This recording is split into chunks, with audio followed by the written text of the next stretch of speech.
Hello everyone, welcome and welcome back to my channel.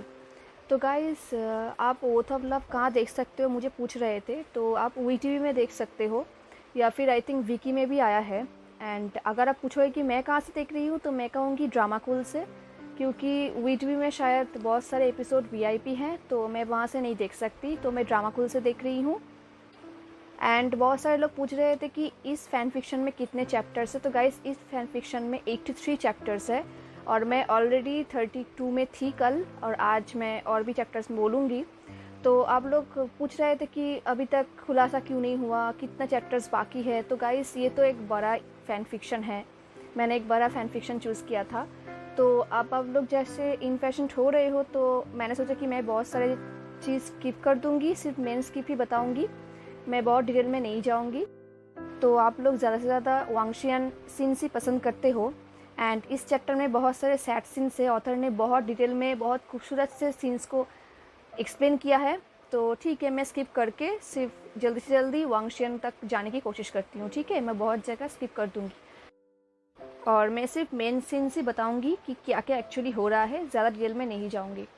तो चलिए शुरू करते हैं आज का पार्ट। लास्ट पार्ट में हमने देखा था कि अब विंग अपने खुद के बॉडी में वापस आ गया एंड लंजा ये देख के चौंक गया। इनफैक्ट उसने लंजा से थ्रेट भी दिया है कि वो आई1 को मार देगा, जो कि सिजुई है, क्योंकि वो वेन क्लैन से है एंड उस क्लैन ने उसकी पूरी फैमिली को मार डाला है। ये बात सुन के लंजा बहुत ही शॉक्ड हो गया था। तो विंग को और भी ज़रा कुछ बोलना चाहता था, उसको संभालना चाहता था, बट विंग ने उसे तालिस्मा से क्लाउड रेसेस पहुंचा दिया था। लंजा ने देखा कि वो हंशी में है अपने भाई के सामने। जेबुचुन ने पूछा, वांग जी तुम यहाँ पर क्या कर रहे हो, तुम यहाँ पर कैसे आए? तो लंजा ने कहा, भाई विंग अब विंग नहीं रहा, वो यूलिंग लोजू बन चुका है। ये बात बोल के वो बेहोश हो गया। एंड इस तरफ विंग लंजा को तलिस्मा से घर भेजने के बाद विंग ज़मीन पे गिर गया था अपने घुटनों में एंड सोच रहा था और कह रहा था, क्या मैंने ये सही किया, ये मैंने क्या कर दिया? तभी वहाँ से किसी ने कहा, आपने जो भी किया है सही किया है। ये बात सुन के विंग सोच रहा था कि यहाँ पर कौन है। उसने चेंजिंग को अपने हाथों में ले लिया और कहने लगा, कौन है यहाँ पे? तभी वहाँ से निकल आया फान यांगपेई। उसने कहा, विवुशियान ये लिंग लोजू मास्टर, ये मैं हूँ फान यांगपेई। विंग शॉक्ड हो गया। उसने कहा, फान यांगपेई ने कहा, हाँ, एंड मैं आपको हार्म नहीं करना चाहता, बट आप बहुत ही हैंडसम दिख रहे हो। विंग ने कहा, तुम मुझे पहचान कैसे सकते हो एंड तुम यहाँ पर कैसे आए, तुम क्यों आए? यांगपेई ने कहा, मैं आपके लिए यहाँ पर आया हूँ मास्टर। विंग ने कहा, बट कैसे एंड कब? तभी यांगपेई ने कहा, मुझे माफ़ कर दीजिए कि मैंने पहले आपको सच नहीं बताया था, बट अब मैं आपको सब कुछ सच सच बता दूंगा। बट पहले आपको कुछ खाना खाना होगा एंड पीना होगा और रेस्ट करना होगा। तभी विंग का पेट गुड़गुड़ा रहा था। ये सुन के यांगपेई हंसने लगा। विंग ब्रश करते हुए कहा, आई एम सॉरी। तभी यांगपेई ने कहा, मुझे पता है कि आपको भूख लगेगा, इसलिए मैं आपके लिए खाना लेकर आया हूँ मास्टर। तभी विंग ने कहा, फान यांगपेई प्लीज़ मुझे मास्टर मत कहो, तुम मेरे दोस्त हो, मेरे सर्वेंट नहीं। यांगपेई ने कहा, मैं दोनों ही हूँ मास्टर। विंग ने कहा, प्लीज़ मुझे मास्टर कहना बंद करो, मैंने तुम्हें कहा था ना कि तुम मुझे विवुशियन कह के बुलाओगे। तभी यांगपेई ने कहा, हाँ मुझे याद है, बट तब अब यांगबिंग एंड गुसु क्लैन के विवुशियन थे, बट अब आप फ्री है, आपके लिए कोई रूल्स कोई लिमिटेशन नहीं है, आप येलिंग लोजू है, ग्रैंड मास्टर ऑफ लिमोनिक कल्टिवेशन। फंग यांगपी ये सब ज़ोर ज़ोर से बोल रहा था। ये सुन के विंग को बहुत ही अजीब फील हो रहा था अंदर ही अंदर। उसके आईज अब ग्रे से रेड होने लगा। ये देख के फन यांगपी को बहुत ही अच्छा लगा। वो सोचने लगा, यस यही मेरा मास्टर है, प्लीज़ अब फाइट बैक मत करना, अब ये लिंग लोजू बन के ही रहना, जो हम चाहते हैं, जो मैं चाहता हूँ। देन फान ने अपने बैग से 3 एम्परल स्माइल की जर्स निकाली एंड विंग के सामने रख दी। ये देख के विंग ने स्मीक किया। तो यांगपेई ने कहा, मैं आपके लिए हमेशा की सर्वेंट हूँ ग्रैंड मास्टर। तभी विंग ने कहा, एंड इसलिए मैं बहुत ही हैप्पी हूँ। ये बोल के वो दोनों डेमोनिक लव हंसने लगे। एंड इस तरफ जेबुचुन लंजा को कंटिन्यू बुलाने लगे, वांग जी क्या तुम मुझे सुन सकते हो? लंजा सुन तो सकता था, बट ना वो आंखें खोल पा रहा था और ना ही वो हिल पा रहा था। वो मूव भी नहीं कर पा रहा था। वो सोच रहा था कि मैं मूव क्यों नहीं कर पा रहा। तभी उसको याद आया कि वुइंग ने उसके ऊपर तलिस्मा यूज़ किया था। तभी उसको वुइंग की याद आ रही थी कि उसे वुइंग को सेव करना है। उसने अचानक से उठकर बैठ गया। इस वजह से जेबोचुन बेड से नीचे गिर गए। तो वो सरप्राइज होकर कहा, वांग जी। लंजा ने आसपास देखा कि ये उसका जिंगशी नहीं है, ये हंशी है। जेबोचुन ने कहा, वांग जी क्या तुम ठीक हो? लंजा ने सैडली कहा, नहीं। वो वुइंग के बारे में सोच रहा था कि क्या क्या हुआ है। उसने जेबोचुन से कहा, मुझे हेल्प करो। जेबोचुन ने उसको टाइटली हग कर लिया और कहने लगा, मैं तुम्हारे लिए क्या कर सकता हूँ भाई? लंजा साइलेंट था। तो जेबोचुन ने पूछा, वांग जी क्या हुआ था? तुम यहाँ पर कैसे आए? क्या वुइंग? तभी वांग जी ने कहा, वुइंग अब वुइंग नहीं रहा। जेबोचुन ने कहा, मैं इसी चीज़ से डर रहा था। मैं उसके अंदर जब गया था मुझे पता चल गया था। लंजा ने कहा, बट भाई सिर्फ उसका मन ही इफेक्टेड नहीं हुआ है। जेबोचुन ने कहा, क्या मतलब? वांग जी ने कहा, अब वो मोशुयान्यू के बॉडी में नहीं है। जेबोचुन को समझ नहीं आया। तभी लंजा ने उसको सब कुछ बताया कि कैसे वुइंग अपने बॉडी में वापस आ गया। ये सब सुन के जेबोचुन को विश्वास ही नहीं हो रहा था। लंजा ने कहा, भाई बट मुझे पता है कि अभी भी उसके अंदर वुइंग है, मैं उसे फील कर सकता हूँ। बट वो रिसलपूर्ण एलर्जी बहुत ही स्ट्रांग है, हद से भी ज़्यादा स्ट्रांग। मुझे डर लग रहा है कि मैं उसे हमेशा के लिए खो ना दूँ। जेबोचुन ने पूछा, क्या इस वजह से तुम यहाँ पर हो? लंजा ने कहा, शायद यस। उसने जेबोचुन से यह भी कहा कि वुइंग ने कैसे थ्रेट दिया है आयुआन को मारने का। फिर लंजा रोने लगा। जेबोचुन ने उसे हक कर लिया और कहने लगा, हम तुम्हारे साथ हैं, तुम्हारे एंड वुइंग के। अब वो तुम्हारा हस्बैंड नहीं रहा। उसके अंदर के डेमोनिक एनर्जी ये सब बातें बोल रहा है। वुइंग कभी भी तुम्हें और सिजुई को हर्ट नहीं कर सकता। हम सब तुम्हारे साथ हैं, तुम्हारे हस्बैंड को वापस लेके आएंगे।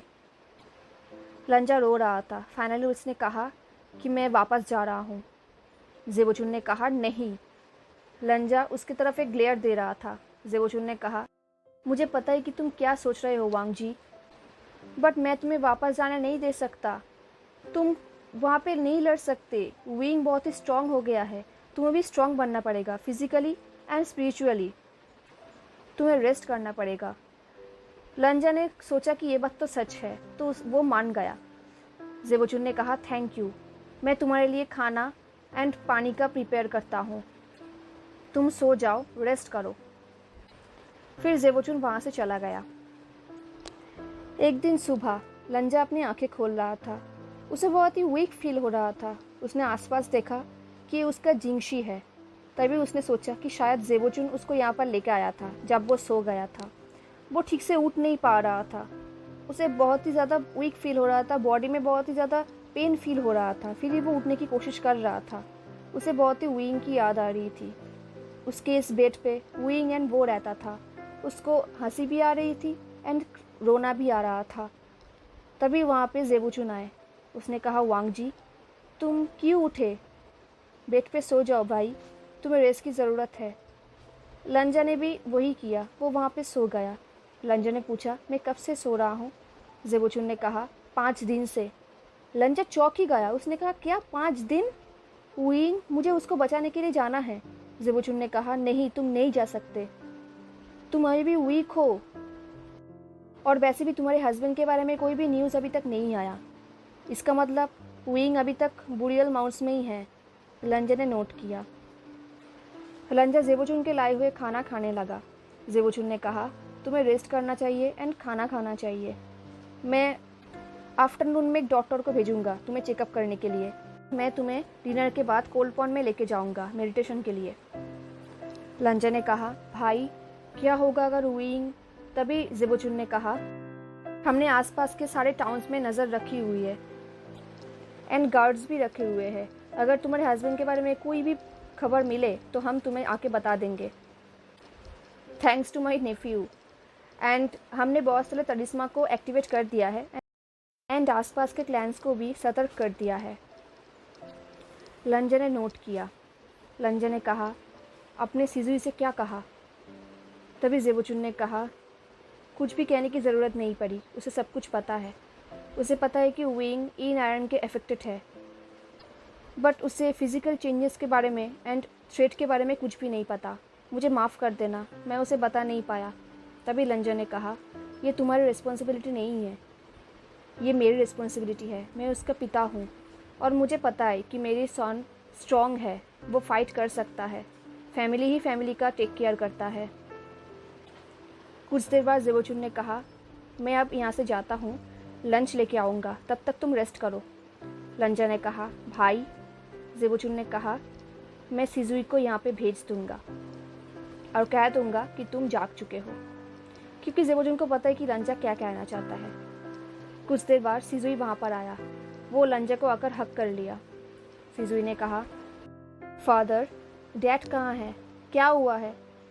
अंकल ने मुझे सब कुछ नहीं बताया, कुछ तो छुपा रहे हैं, प्लीज़ मुझे बताइए। लंजा ने कहा, तुम्हारे डैड को हमारी हेल्प चाहिए। उसका गोल्डन कोर पॉइजन बन चुका है इन आयरन की वजह से, हमें उसे बचाना होगा। सिजुई ने कहा, मुझे ये बात पता है ऑलरेडी, अब मुझे वो बताइए जो आप नहीं बताना चाहते। तभी लंजा ने कहा, सिजुई मेरे बात ध्यान से सुनो। उसने सिजुई को सब कुछ बता दिया कि कैसे उसका बॉडी चेंज हो चुका है, वो कैसे बन चुका है। सिजुई को विश्वास ही नहीं हो रहा था। लंजा ने कहा, पर सिजुई, तुम्हारे पिता अभी भी तुम्हारे पिता है, उसके अंदर अभी भी विंग है। जैसे कि तुम उससे प्यार करते हो, वो भी तुमसे प्यार करता है। ये बात सुन के सिजुई ने कहा, पिता आप क्या बोलना नहीं चाहते, मुझे साफ साफ बताइए कि क्या हुआ है। तभी लंजा ने उसको थ्रेट के बारे में बताया कि कैसे उसका पिता उसको ही मारना चाहता है। एंड इस तरफ विंग एंड फन यंग पेई ये लिंग के मार्केट में घूम रहा था। विंग के ऐसे न्यू फिगर, न्यू फेस देख के सब लोग उसे देख रहे थे, क्योंकि विंग बहुत ही हैंडसम दिख रहा था। यंग पेई को बहुत ही प्राउड फील हो रहा था, बट जेलस भी फील हो रहा था। अभी विंग एक पोटैटो सेलर लड़की के साथ फ्लर्ट कर रहा था। यंग पेई को यह बात अच्छा नहीं लगा। वो विंग को बुला रहा था, मास्टर वहाँ पे एक क्लोथिंग शॉप है, हमें वहाँ पे जाना चाहिए। विंग ने कहा, रुको, तुम देख नहीं रहे कि मैं यहाँ पर बिज़ी हूँ? यंग पेई ने कहा, यस मास्टर, मुझे माफ़ कर दीजिए, बट हमें न्यू कपड़े की ज़रूरत है। विंग ने कहा, अब चुप रहो। देन वो उस लड़की के साथ फ्लर्ट करने लगा। धीरे धीरे वो उस लड़की को किस करने लगा लिप्स में, एंड वो लड़की भी किस करने लगी। सडनली विंग रुक गया। देन वो अपने लिप्स में हाथ फेरने लगा और हंसने लगा और कहने लगा, यस विंग, अब तुम्हें कोई भी नहीं रोक सकता, हैंग वांग जून भी नहीं। तुम्हारे पावर को अब कोई भी नहीं रोक सकता, तुम कुछ भी कर सकते हो। ये बोल के वो वहाँ से जाने लगा यंग पेई के साथ। देन वो लोग एक क्लोथिंग शॉप में आए।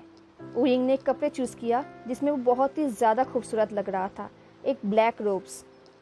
तभी यंग पेई ने कहा, ठीक है तो फिर हम यही ले रहे हैं। शॉप ओनर ने कहा, इसका प्राइस है 20 सिल्वर पीसेस। ये बात सुन के विंग एंड यंग पेई हंसने लगा। देन यंग पेई ने कहा, शायद आपने समझा नहीं, हमने ये ड्रेस चूज़ किया है, हम इसे ले रहे हैं। देन वो वहाँ से जाने लगा। शॉप ओनर ने कहा, प्लीज़ सर, मुझे पे कर दीजिए, वरना मैं खा नहीं पाऊँगा और ना ही मेरे फैमिली खा पाएगा। इस दिनों में मैंने एक भी कपड़ा नहीं बेचा, प्लीज़ सर, जितना हो सके आप वही दीजिए। विंग ने उस शॉपकीपर के हाथ को टाइटली पकड़ लिया और कहा, तुम्हारे पेमेंट तुम्हारे लाइफ है। देन वो दोनों वहाँ से चले गए। रास्ते में उनको 2 जियांग क्लैन के डिसिपल को देखने को मिले। विंग ने कहा, यंग पेई, ये पक्का जियांग क्लैन के डिसिपल्स है, चलो कुछ मज़े करते हैं। देन विंग नाटक करने लगा, वो चिल्लाने लगा, प्लीज़ मुझे कोई हेल्प करे। फिर वो दोनों डिसिपल्स वहाँ पर आए। विंग ने कहा, मेरे बेटे को 2 क्रॉप्स ने जंगल पे लेकर गया है, प्लीज़ मेरी मदद कीजिए। तभी दोनों डिसिपल्स ने कहा, आप चिंतित मत होइए, हम आपकी मदद करेंगे। फिर वो दोनों जंगल की तरफ जाने लगे, बट वहाँ पे कोई भी नहीं था। उन दोनों डिसिपल्स के नाम थे लिम एंड चेयुंग। लिम ने कहा, कहाँ है आपका बेटा? विंग ने स्माइल किया और कहा, कितना इजी था तुम्हें बुद्धू बनाना। वो दोनों चौंक ही गए। विंग ने कहा, मैं सोच ही रहा था कि तुमने मुझे नहीं पहचाना। तभी चेयुंग ने कहा, वुईवुशियान। विंग ने कहा, क्या कहा तुमने? तभी लिम ने कहा, ये लिंग लोजू। देन विंग ने कहा, ठीक है, मुझे अब बताने दो, तुम लोगों को यहाँ पे भेजा गया है ताकि तुम लोग मेरे बारे में खबर कर सको सबको कि मैं कैसा बन गया हूँ, कैसा दिख रहा हूँ। तुम लोगों के पास सिग्नल है ताकि तुम अपने एल्डर्स को खबर कर सको, है ना? लिम ने नोट किया। तभी विंग ने कहा, ठीक है, मैं भी देखता हूँ कि तुम कैसे सिग्नल भेजते हो। तभी चेयुंग ने एक तलिस्मा हवा में भेज दिया, इससे पहले कि विंग उसे रोक सके। तभी विंग ने कहा, या तो तुम बहुत ही ब्रेव हो या तो बहुत ही स्टूपिड। मुझे लगता है कि वो लोग अब यहाँ पर आ जाएंगे, तुम्हारे एल्डर्स। तो तुम्हारे एल्डर्स के लिए कुछ गिफ्ट प्रिपेयर करते हैं। विंग ने उन दोनों से ये भी कहा कि ये भी मैसेज भेज दो, जो भी मुझे हर्ट करना चाहेगा मैं उसे नहीं छोड़ूंगा। एंड उन्हें ये भी बता देना कि विंग अब नहीं रहा, उसने अपने आप को मुझे सरेंडर कर दिया है एंड मुझे उसे वापस करने का कोई भी इंटेंशन नहीं है। देन वो अपने आप में ही सोचने लगा, अगर वो खुद भी चाहे एंड रिग्रेट करे तब भी मैं उसे वापस नहीं दूंगा। फिर उन्होंने देखा कि व्हीलिंग लोजू ने एक इनविजिबल चेन से उन दोनों को बांध दिया है एंड बहुत ही टॉर्चर कर रहा था। विंग ने जाते जाते कहा, अगर तुम ये सब बोलना भूल जाओगे इसलिए मैंने तुम्हें इस चीज़ से रिमाइंडर कर दिया कि तुम ये सब उन्हें बोलो। फिर वो दोनों वहाँ से जाने लगे। फिर वहाँ पे कुछ सीनियर्स का आने का आवाज़ सुनाई दिया एंड इस तरफ क्लाउडेसस में शिजुई को विश्वास नहीं हो रहा था कि उसके पिता उसको ही मारना चाहता है। उसने कहा कि इसका मतलब क्या है, वो मुझे क्यों मारना चाहते हैं? लंजा ने कहा, आयुवन, तुम्हारे पिता तुम्हें कभी भी हर्ट नहीं कर सकते, उसके अंदर से रिसीवफुल एनर्जी ये सब बोल रहा है। देन उसने आयुवन को सब कुछ बता दिया। आयुवन ने पूछा, देन हम उसे बचाए कैसे? लंचा ने कहा, मोशियानु का बॉडी में तुम्हारे डैड बहुत ही कमज़ोर थे, उसका गोल्डन कोर बहुत ही कमज़ोर था एंड रिसीवफुल एनर्जी ने उसके गोल्डन कोर को पॉइजन बना दिया था। बट अब तुम्हारे डैड अपनी खुद के बॉडी में वापस आ गए। तभी शिजुई ने कहा, इसका मतलब अब डैड का कोर वीक नहीं रहा, मोशियानु के गोल्डन कोर की तरह। तभी लंजा ने कहा, हाँ। शिजुई ने चिल्लाकर बोलने लगा, इसका मतलब अभी भी डैड का कोर पूरी तरीके से पॉइजन नहीं हुआ है क्योंकि उसका गोल्डन कोर अभी नया है एंड स्ट्रॉन्गेस्ट है, हम अभी भी डैड को रोक सकते हैं। लंजा ने कहा, हाँ, विंग का गोल्डन कोर बहुत ही स्ट्रॉन्ग है, अगर उसके पास थोड़ा भी गोल्डन कोर बचा है जो अभी तक पॉइजन नहीं हुआ है तो हमारे पास एक चांस है उसे बचाने का। हमें उसके पास पहुंचना है, उसे अभी भी फाइट करते जाना है, हमें उसे इनकरेज करना है ताकि वो फाइट करे, हमें उसे बताना है कि हम उसके साथ हैं एंड येलिंग लोजू उसका कुछ भी नहीं कर सकता। फिर वो दोनों वहाँ से जाने लगे। इससे पहले कि वो दोनों वहाँ से जाए, जेबोचुन वहाँ पे आ गए। जेबोचुन बहुत ही ड्रेड दिख रहे थे। लंजा चौंक गया, उसने कहा, भाई क्या? तभी उससे पहले कि वो कुछ कहता, जेबोचुन ने उसके हाथ को पकड़ लिया और कहा, मेरे साथ आओ। आयुवन, तुम? तभी शिजुई ने कहा, नहीं, मैं अभी आपके साथ आ रहा हूँ। जेबोचुन ने कहा, ठीक है यंग मास्टर, बट मैं आपको वार्न करता हूँ, शायद आपको ये पसंद नहीं आएगा। एंड इस तरफ विंग अपने आप से ही लड़ाई कर रहा था। विंग ने कहा, तुमने ये क्या कर दिया? तभी डेविल ने कहा, तुम्हारे मतलब हमने क्या किया? तुमने नहीं किया विंग। तभी विंग ने कहा, मैं कभी भी किसी को हर्ट नहीं कर सकता। तभी डेविल ने कहा, नहीं, तुमने किया है, बट शायद तुमने नहीं किया है, तुम्हारे अंदर येलिंग लोजू ने किया है ना? विंग बहुत ही फ्रस्ट्रेटेड हो गया। उसने कहा, प्लीज़ रुक जाओ। तभी डेविल ने कहा, क्यों? तुम तो ये चाहते थे, तुमने मेरे पास बेक किया है कि तुम्हारे सारे पेन को मैं ले जाऊं। विंग ने कहा, नहीं। डेविल ने कहा, हाँ। विंग ने कहा, मुझे पता नहीं था कि ये सब कुछ होगा। डेविल ने कहा, तुम मेरे साथ अभी भी फाइट कर रहे हो एंड कम्प्लीटली मेरे ऊपर सरेंडर करने से मना कर रहे हो। अगर तुम मेरे पे सरेंडर कर दोगे, मैं प्रॉमिस करता हूँ सारे पेन चला जाएगा। विंग ने कहा, लंजा। तभी डेविल ने कहा, तुम उसे क्यों बुला रहे हो? वो तुम्हें बचा नहीं सकता एंड वो बचाने के लिए आएगा भी नहीं। तुमने उसे दूर भेज दिया है, तुमने उसे हर्ट किया है, वो तुम्हें अब प्यार नहीं करता। विंग ने कहा, लंजा, आई लव यू। उस डेविल ने कहा, रुक जाओ, तुम मेरे कंट्रोल में हो विंग, चुपचाप बैठ जाओ एंड एंजॉय करो शो को। एंड विंग चिल्ला चिल्ला कर बोलने लगा, लंजा प्लीज़ बचाओ मुझे, आई एम सॉरी। एंड इस तरफ लंजा, सिजुई एंड ज़ेबोचुन ये लिंक एक जंगल में आ गए जहाँ पे बहुत सारे कल्टिवेटर्स ऑलरेडी थे। वहाँ पे जियांगचैंग भी था जिसके फेस में सैडनेस एंड एंगर दोनों ही थे। लंजा ने सिजुई को वहाँ पर ही रोक दिया। वो आगे जाने से मना कर रहा था क्योंकि जियांगचैंग के फेस में बहुत ही ज़्यादा एंगर था। लंजा ने कहा, यहाँ पर रुको, हम आगे जाते हैं। तभी सिजुई ने कहा, बट पिता। लंजा ने कहा, प्लीज़, क्योंकि उसे पता है कि अगर सिजुई उन डिसिपल्स को देखेगा तो शायद उसका दिल टूट जाएगा। जब वो जियांगचैंग के पास गया, जियांगचैंग ने कहा, वांग वांग जी, तुम्हें यहाँ पर आना नहीं चाहिए था, एटलीस्ट सिजुई को तो लेकर नहीं आना चाहिए था। ज़ेबोचुन ने कहा, मैंने ये समझाने की कोशिश किया था। लंजा ने कहा, विंग उसका पिता है एंड वो अभी बच्चा नहीं रहा, मैं हमेशा उसको प्रोटेक्ट नहीं कर सकता। जियांगचैंग ने कहा, पर तुम फिर भी ट्राई कर रहे हो ना, अदरवाइज तुम उसे नहीं रोकते यहाँ पर आने से। लंजा शाई किया क्योंकि ये बात तो सच है। फिर वो तीनों उस डिसिपल्स के पास जाने लगे। वो डिसिपल्स ग्राउंड पे लेटे हुए थे, उनके पूरे बॉडी में मेडिसिन लगाया हुआ था, उनके चेस्ट में कुछ जलने की निशानी थी। ये बात देख के लंजा को बहुत बुरा लगा। वो सोचने लगा, विंग तुमने ये क्या कर दिया? बट नहीं, ये तो विंग ने नहीं किया है, ये तो यिलिंग लोज़ू ने किया है। वो कहने लगा अपने आप से, फाइट करते रहो माई लव, मैं तुम्हारे पास आ रहा हूँ, हम तुम्हारे पास आ रहे हैं। ज़ेबोचुन ने कहा, वांग जी क्या बात है? लंजा ने कहा, विंग अभी भी ज़िंदा है, वो अभी भी फाइट कर रहा है, हमें उसे बचाना पड़ेगा ताकि ज़्यादा लेट ना हो। तभी जियांगचैंग ने कहा, लांग वांग जी तुम इनको देखो, ये यिलिंग लोज़ू का काम है, विंग का नहीं। तुम्हें कैसे पता कि मेरे भाई अभी भी फाइट कर रहा है? क्या होगा अगर वो? लंजा ने कहा, नहीं, अगर विंग नहीं रहता तो ये बॉयज़ अब तक मर जाते। वो मेरे सोलमेट है, मैं फील कर सकता हूँ। जियांगचैंग ने कहा, ठीक है, हम उसका चैलेंज एक्सेप्ट करते हैं। लंजा ने कहा, जियांगचैंग ने यह बात इसलिए बताया क्योंकि उन डिसिपल्स के चेस्ट में लिखा हुआ था, मेरे पास आओ एंड मुझे पकड़ो, क्योंकि विंग ने यिलिंग लोज़ू ने चैलेंज किया था उनको ताकि वो उनको पकड़ सके। लंजा ने कहा, हम तुम्हारे पास आ रहे हैं यिलिंग लोज़ू, हम मेरे विंग को वापस ला कर रहेंगे। हेलो एवरीवन, तो कैसा लगा आपको आज का पार्ट?